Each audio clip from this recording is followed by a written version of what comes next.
Не препълваме деца, а попълваме речта. Що вместо съобщава своя се пазим книги на ново започни. Към зелената полянка бързам с новата читанка. Аз съм само ученик, ала виждам в този миг. На полянката настава чудна весела забава. Силно шаро се разлая, към гората бяга заедно.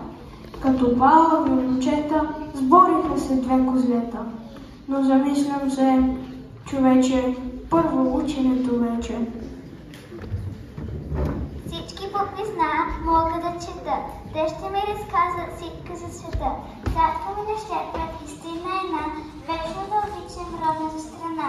2-3 реда прочети. Какво ще кажеш ти?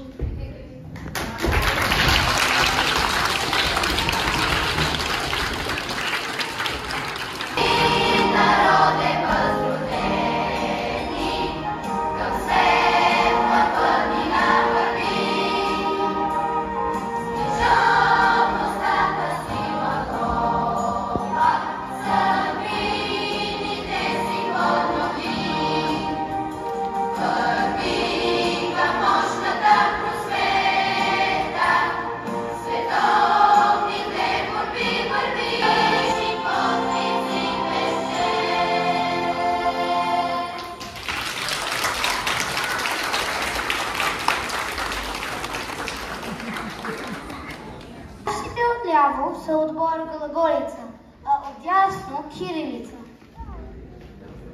Ще ви зададем въпроси и първият, който даде знак, ще има право да отговори.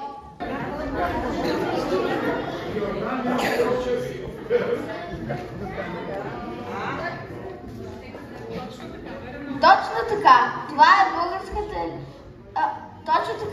е българският атлет Йордан Йовчев.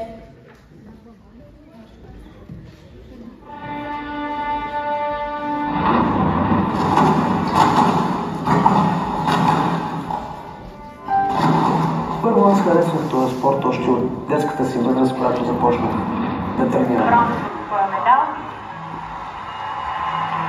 Ето го и този момент Йордан Йовчев на Олимпийската столичка. Точно така, това е българската лепова атлетка и без плавка.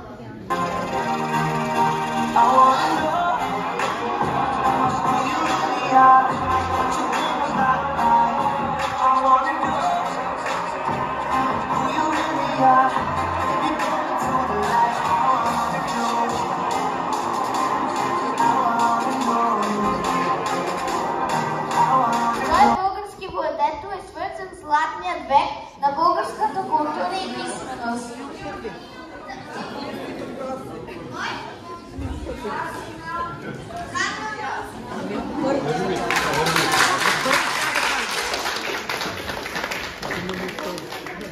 Трети въпрос. Кой български генерал е наречен героят от Ойран по време на Първата световна война?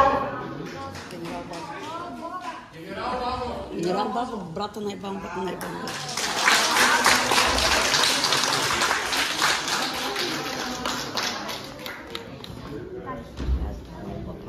Четвърти въпрос. През коя година е обявена независимостта на България?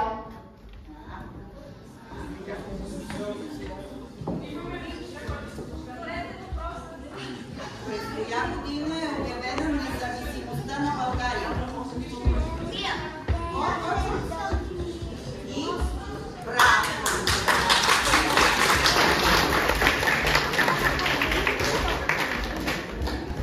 Кое е това място?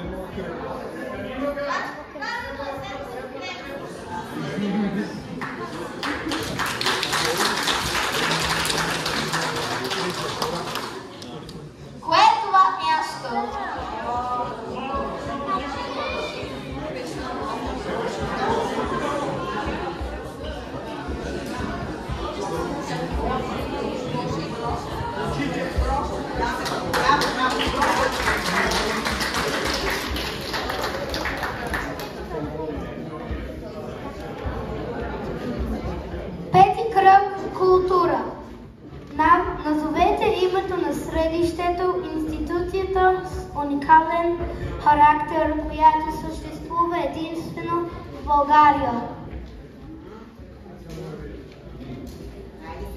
Единствено в България има тази институция, средище за запазване на културата, писмеността, традициите. В България има такова средище. На всяко едно населено място.